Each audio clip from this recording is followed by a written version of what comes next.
There is a strong belief amongst the core constituency of India that the only way to truly recover from this crisis in the mid to long term is to overlay sustainable, affordable, inclusive, and just reforms onto any stimulus package.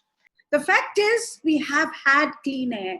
We have had the benefits of a clean environment, but at a cost that we cannot take. But the question today is, as the lockdown opens, as India goes back to the new normal, can we reimagine, redefine that new normal so that we can have growth, but without pollution? So that we can have growth which is inclusive and affordable, which can meet the needs of the poorest. In this darkest hour, there is some light. And now we have a clear sight of what a different world might be. And yet, that false dichotomy between growth and being green, unfortunately, is often seen. 70% of our greenhouse gas emissions are accounted for by the energy sector.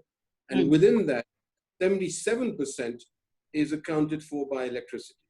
So unless we actually address the issue of overhauling the power sector, we're not going to weaken the link between economic growth, energy demand, and the environment.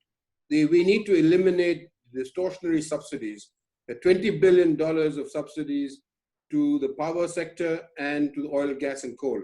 The level of cross-subsidy in India is amazing. I mean, so we deliberately make our industry uncompetitive on power because we subsidize so poorly. And that's very bad for water, which is also an environmental concern, which we are completely neglecting. Oil prices being low is not such a big deal. It is coal which is our big problem. You know, we have to attack coal, and thermal power is where we run into all the greenhouse gas problems. Electricity from coal is cheap. We actually pay our utilities 7 to 8 rupees. And in many of our factories, we are using biomass to generate electricity as well as steam. We need both steam and electricity.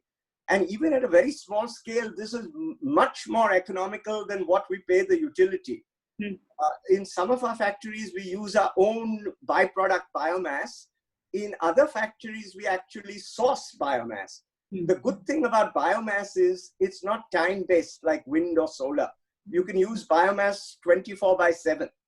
We need to redirect those subsidies to the renewable energy sector, in part to finance the high upfront capital costs of renewables, and in part to actually incentivize the innovation for renewable energy.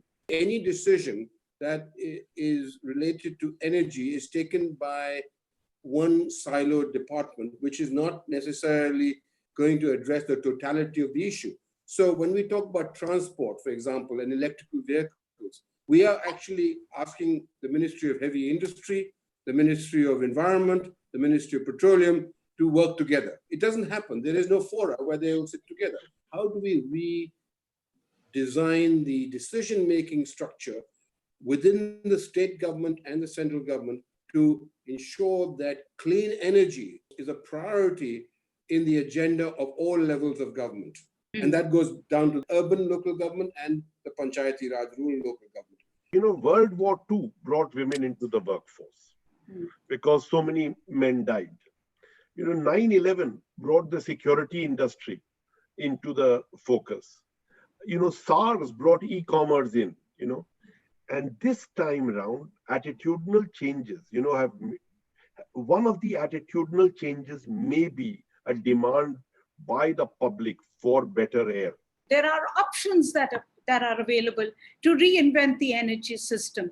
We need affordable energy. We need inclusive energy. We need everybody to have a light bulb. Now, that can happen, but we need to think about the policy which is first good for people and the poor, and then good for climate. And I think that's the order of thinking that we need to come up with. And so we at the ICC are quite keen to continue this discussion and to potentially ensure a reflection of the same into the mainstream political discourse. It feels difficult to have a conversation about green at a time when people are going through economic hardships. This discomfort, however, comes from a long perpetuated false binary, which our panel has addressed tonight, that climate and development goals are different. The truth is that climate action calls for efficient, equitable, clean, and sustainable processes that mitigate economic and social risks. And so when we deprioritize our climate goals under the guise of economic hardship, we only export these risks to the near future. And one more destabilizing global crisis at this scale is something this planet cannot afford.